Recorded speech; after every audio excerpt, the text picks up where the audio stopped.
Guys আসসালামু আলাইকুম, সবাই কেমন আছেন? আলহামদুলিল্লাহ, আল্লাহর রহমতে আমি ভালো আছি, আপনাদের দোয়ায়। আজকে একটা ভিডিও নিয়ে আসলাম। এই যে এখানে পেঁয়াজ কুচাই নিলাম, রান্না বান্না করবো। এই যে গরু মাংস ইজের দিছি। তো আজকে মেহমান আসবে, মেহমান হচ্ছে আমার ফুফু আর ফুফুর জামাই আসবে। তো গেছে, ওদেরকে এখনো খাওয়াই নাই। এই যে এখানে রুই মাছ, টমেটো দিয়ে ভুনা করব, তারপরে গরু মাংস রান্না করব আলু দিয়ে, পোলাও করব। যা আলু কেটে নিছি। তো রান্না বান্না চলে যাচ্ছে, কোটাকাটি শেষ আমার। এখানে মাছগুলো ভেজে নিচ্ছি, মাছগুলো টমেটো দিয়ে ভুনা ভুনা করবো, ঝোল রাখবো না। এই যে মাছগুলো, এটা তাজা মাছ আনছিলাম, জেতা মাছ এগুলা।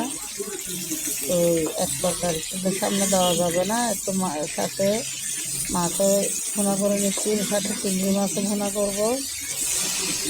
চিংড়ি মাছ আর রুই মাছ আর গরু মাংস আর পোলাও। এটুকুতে অনেক গরম, গরমে রান্না বান্না করতে ইচ্ছা করে না। তারপরও এদেরকে বলা হয়েছে, এই জন্য রান্না করতে হবে, একা হাতে একা মানুষ। তো এই যে এখানে গরু মাংসর জন্য সব কিছু নিয়ে নিচ্ছি, সব ময় মশলা। এখন আদা বাটাটা দিব,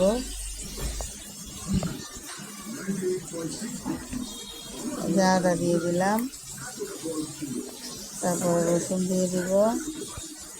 আমি তো এইভাবে একসাথে দিয়ে বসাই, আমি তেলে কষাই না। এই যে মাংসটাও দিয়ে বসিয়ে দিলাম চুলায়। এই যে দেখেন, লেড়ে দিচ্ছি, লাড়াচাড়া করে ঢেকে দিব, কষানো হয়ে যাবে। এই যে এখানে মাংসটা আমার ব্লক এসে গেছে। যেখানে গরম মশলা দিলাম, এই মশলাটা আমি অনেক কষ্ট করে জোগাড় করে নিই, একজন থেকে আনি। মশলাটা অনেক মজা তরকারিতে দিলে। এটা 120 রকমের আইটেম আছে এখানে। এই যে চিংড়ি মাছ টমেটো দিয়ে ভুনা ভুনা করবো।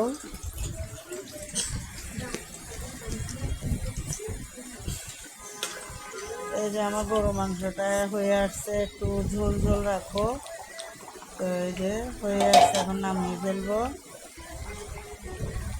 লাড়াচাড়া দিয়ে নামিয়ে ফেলবো। তরকারিটা আমার হয়ে গেছে। একটু ঝোল রাখবো, কেননা ছেলে আবার গরু মাংসের ঝোল পছন্দ করে, এই জন্য। তো এগুলো শেষ হইলে এই পোলাওটা বসাই দিব। পোলাও হইলে আমার রান্না কমপ্লিট। আলুটা সিদ্ধ হয়েছে কিনা দেখতেছি।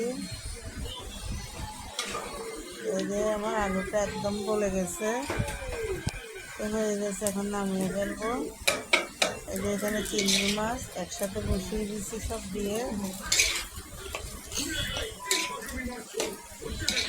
এটাও একদম ভোনা ভোনা করবো, ঝোল রাখবো না। এখানে এই যে একটু দই ছিল, দই দিচ্ছি, সাথে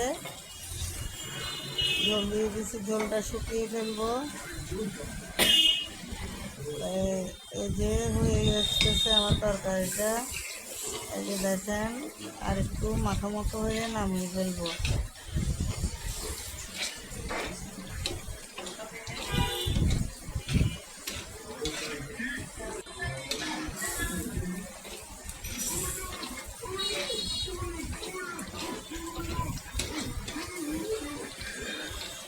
এই যে আমার চিংড়ি মাছটা হয়ে আসছে, আর একটু ঝোল কমলেই নামিয়ে ফেলবো, মাখো মাখো ঝোল রাখবো। আর এখানে গরম পানি পোলাওর জন্য, এই যে পোলাওতে গরম পানি দিয়েছি। এই যে আমার পোলাওটা এখন দমে দিয়ে দিব, দমে দিলে আস্তে আস্তে হয়ে যাবে। প্রায় অনেকখানি হয়ে গেছে, এখন ভালো করে ঢেকে দিব। আল্লাহ হাফেজ।